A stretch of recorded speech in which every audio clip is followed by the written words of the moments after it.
భక్తి సమాచారం వాట్సాప్ ఛానల్లో జాయిన్ అవ్వండి. అన్ని విశేషాలు ఎప్పటికప్పుడు తెలుసుకోండి.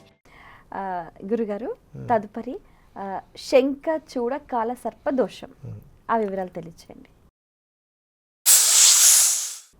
శంఖచూడ కాలసర్పదోషం. శంఖచూడ కాలసర్పదోషం యొక్క సర్పము 2 నుంచి 3 అడుగుల కంటే ఎత్తు పొడగుండదు, పొట్టిగా ఉంటుంది.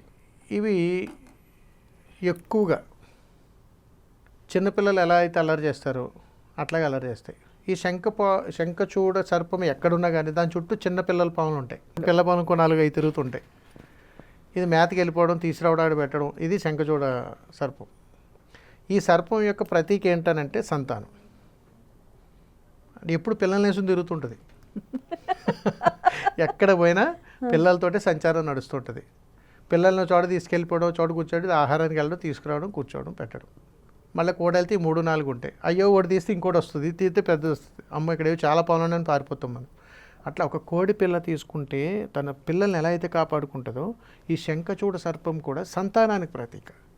అందుకని చాలా చోట్ల నాకు సంతానం కలగట్లేదని అంటే ఇది ఎందుకు, దీంట్లో సంకేతం చెబుతాను మీకు. శంఖచూడ ఎప్పుడూ కూడా అతి చిన్నగా ఉంటూ, మృదువుగా ఉంటూ, అందంగా ఉంటూ, చాలా మీడియంగా వెళ్ళిపోతూ ఉంటుంది. ఈ వెళ్ళిపోతూ ఉన్నటువంటిది ఎక్కువగా ఎక్కడెక్కడ అవుతుంది అని అంటే ఇంటి ముందు, కరెక్ట్గా ఇంటి ముందు, లేకపోతే ఇంటి పెరట్లో దొడ్డివైపు, నూతి దగ్గర. మనం ఏదైనా పూల పాదులు పెంచుకుంటే ఆ పాదుల మీద, మన కింద నుంచి కూడా కాదు, పాదుల మీదనే అలాంటి దర్శనమిచ్చేటువంటి సర్పం శంఖచూడ. ఇక్కడ మనం తొందరపడి ఎక్కడైనా చిన్న పాము పిల్లలు కనపడ్డాయని చంపేశామా, సంతానం మీద ఎఫెక్ట్ పడుతుంది. శంఖచూడ సర్పం నుంచి శాపానికి గురైపోతాం. ఇది మేము బాగానే ఉన్నామండి, మేము కోటీశ్వరులం అండి, మాకు చాలా ఐశ్వర్యం ఉంది, మేము చాలా అన్నదానాలు చేస్తున్నాం, ఎక్కడ పడితే అక్కడ గుళ్ళు గోపురాలు కట్టిస్తున్నామండి, కానీ మా కోడలకో లేదా మా పిల్లలకో సంతానం కలగట్లేదండి అంటారు. నువ్వు తెలిసి చేసినా తెలియక చేసినా పొరపాటే. కాబట్టి ఎప్పుడైనా నీ వాహనం కింద చిన్న పిల్లలు పడిపోయి ఉండొచ్చు, నీ పూర్వీకులు ఏదైనా నిర్మాణం చేసేటప్పుడు జరగవచ్చు. ఇవన్నీ పెద్దగా పట్టించుకోం, చిన్నదే కదా అని తీసేస్తాం. ఇది తల్లితో కూడి ఉన్నటువంటి సర్పము కాబట్టి అక్కడ సంతానం కోసం ప్రతీక కాబట్టి ఎక్కడైతే సంతాన దోషాలు అనేటువంటి మనం చూస్తున్నామో ప్రస్తుతం, ఆయన శంఖచూడ. కాబట్టి ఆ తల్లిని సేవించాలన్నా దర్శించాలన్నా అనుగ్రహం ఉండాలి. అందుకని ఆ తల్లికి నువ్వులతో చేసినటువంటి నైవేద్యం చాలా ఇష్టం. అందుకని పిల్లలకి ఎప్పుడైనా చూడండి పప్పుండ్లు కావాలంటారు. ఎక్కడికైనా వెళ్తే పప్పుండ్లు చెక్కలైనా కొంటే అలా ఆనందపడిపోతారు. అలాగేంటంటే ఈ తల్లికి కావాల్సినటువంటి విధానంలో చాలా అద్భుతంగా చెప్తుంది తల్లి. ఈ తల్లి కూడా ఎలా ఉంటుందనంటే గోధుమ రంగులో ఉంటుంది, పిల్లలు నల్లగా ఉంటాయి. ఓకే, ఇవి ఏ సమయంలో కనిపిస్తాయి? ఇవి కనిపించేటువంటి సమయం వేకుజాము, అంటే సూర్యోదయానికంటే ముందుగా, అంటే సుమారు మనకి 4:30-5 గంటల సమయంలో వెళ్ళిపోతూ ఉంటాయి. ఎవరేమనం ఇంటి ముందు నుంచే వెళ్తాయి సుమా, ఇలా వస్తూ ఇక్కడ గుమ్మం ఉంది కదా అని ఆగిపోవు, కరెక్ట్గా ఆ ఇల్లు దాడితేనే అవి తృప్తి చెందుతాయి.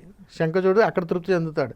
అలా చూసినప్పుడు దాన్ని మనం ఏమనకుండా ఉంటే మన తర్వాత వంశంలో సంతానానికి ఇబ్బంది ఉండదు. Okay, just passing on from house మనం అంటుంటాం కదా తల్లి. జనరల్గా మీరు గమనించండి, మా ఇంటి ముందుకు ఒక సర్పం వచ్చిందండి, చంపేశారండి మా నాన్నగారండి అంటాం.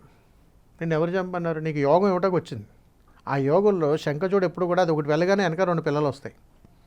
దాని విశేషం అది. అందుకని ఇంటి ముందు దాటగానే అది ఆనందపడుతుంది.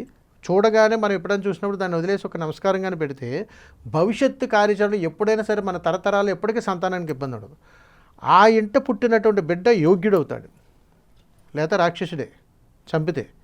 అదేం లేదండి చంపేసాం, కర్మను అనుభవించాల్సిందే. దాదాపు 9 తరాలు అంత దారిద్ర్యం పట్టుకుంటుంది. అలాగే చూసి వదిలేసే. ఇక్కడ జరిగేటువంటి క్షోభ ఏమిటంటే చూసేవు, చంపేవు, అయిపోయింది, నీ పని అయిపోయింది, వెళ్ళిపోయావు. కానీ మరి వెనకాల ఒక 2 పిల్లలు వస్తున్నాయి కదా, అమ్మని ఎత్తుక్కుంటుంటే ఆ క్షోభ చూస్తే ఇవి ఉన్నన్నాళ్ళు నీ ఇంటి వైపు ఆ శాపాన్ని ఇస్తూనే ఉంటాయి. అంత భయంకరంగా శంఖచూడ అనేటువంటి విధానంలో ఇబ్బందులు ఉంటాయి. కాబట్టి భక్తి శ్రద్ధలతో ఎప్పుడూ కూడా సంతానం కోసం ఒక దేవతా నిర్మాణమే చేయమని చెబుతారు. అందుకని నాగశిలను ప్రతిష్ఠ చేయడం కాదు గొప్ప. ఇక్కడ విశేషం గమనించండి, సంతానం లేదండి నాగశిల ప్రతిష్ఠ చేస్తే సంతానం కలగదు. అసలు విషయం మర్మం చెప్తాను వినండి. కాలసర్పదోషంలో శంఖచూడ సర్పదోషంగానే ఉంటే సంతానం అయితే కలగదు. ఆ సంతానం కానీ కలగాలి అని అనుకున్నప్పుడు నీవుగా నేరుగా వెళ్ళి నువ్వే శిలను వెతుక్కోవాలి, శిలను కొనాలి. శిలను కొని శిల్పిని సిద్ధం చేసుకుని, అయ్యా నేను ఈ సంకల్పంతో చేస్తున్నాను, నేను దీన్ని ప్రతిష్ఠ చేయాలి కాబట్టి చాలా నియమనిష్టలతోటి నువ్వు చెయ్యి అని చెప్పి అతనికే ఆ ప్రసాదం ఇవ్వాలి. ఇచ్చిన శిల్పం చెక్కుతున్న దగ్గర నుండి శిల్పం సిద్ధమయ్యేంత వరకు కూడా ఈమె ఆ వ్రతం చేయాలి. ఏం వ్రతం? ఈమె వ్రతం అంటే శంఖచూడ కాలసర్ప వ్రతం అని ఉంటుంది. ఓకే. ఇది ఉదయాన్నే వేకువజామునే పూజాధిక్రతు సంపూర్ణ అంటే ఒక నాగదేవతను ఆరాధన చేయటం అని అంటాం. సూర్యోదయం కంటే ముందే ప్రాతకాలంలోనే ఈ యొక్క సంపూర్ణం చేసుకోగలగాలి. అక్కడ శిల సిద్ధమయ్యేంత వరకు కూడా నువ్వు చాలా నియమనిష్టలు పాటించాలి. అయిన తర్వాత చాలా అత్యంత వైభవంగా ఒక కన్న బిడ్డను ఎలాగైతే తీసుకొస్తావో, ఎలా అయితే సాగుతావో అంత అపురూపముగా తీసుకుని వచ్చి నీకు నచ్చినటువంటి అనుకూలత ఉన్నటువంటి ప్రదేశంలో నిత్యం పూజలు అందుకునేటువంటి దేవాలయంలో ప్రతిష్ఠ గావించాలి. ఓకే. అలా గావించిన తర్వాత ప్రతి పౌర్ణమి లేదా అమావాస్య రోజు ఖచ్చితంగా మనం ఎక్కడైతే ప్రతిష్ఠ చేసామో శిల, ఆ శిల దగ్గరికి వెళ్ళి తెల్ల నువ్వులతో చేసినటువంటి తీపి ప్రసాదాన్ని అక్కడ కానీ పెట్టగలిగితే ఖచ్చితంగా సంతానం కలుగుతుంది. తిరుగులేదు ఇందులో. అంత వైభవంగా ఈ సర్పదోషం ఉంటుంది.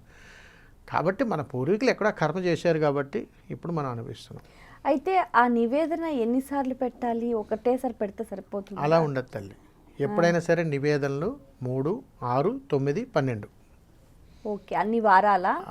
మీ ఎలా వీలైతే అలా 3 పౌర్ణమిలా, 3 అమావాస్యలా, లేదా 6 పౌర్ణమిలా, 6 అమావాస్యలా, అట్లా మీరు ఏది చేస్తున్నా అది చేసేటప్పుడు సంకల్పంలోనే మీ యొక్క కోరిక నెరవేరిపోతుంది. నెరవేరగానే ఆగిపోవడం. తర్వాత సంతానం కలిగిన తర్వాత చక్కగా వెళ్ళోసారి దర్శనం చేసుకుంటే ఆ దోషం వాళ్ళ పిల్లలకి అంటకుండా భవిష్యత్తు కార్యాచరణలో కూడా ఇబ్బందులు లేకుండా కొనసాగుతుంది. ఇది శంఖచూడ సర్పదోషం యొక్క విశేషం. ఈయన ఎప్పుడు కనిపిస్తాడంటే ఎప్పుడైనా సరే తెల్లవారుజామునే కనిపిస్తాడు. చెప్తారు. ఈయనకు రోజుతో పని లేదు. For more videos like this, subscribe Big TV channel.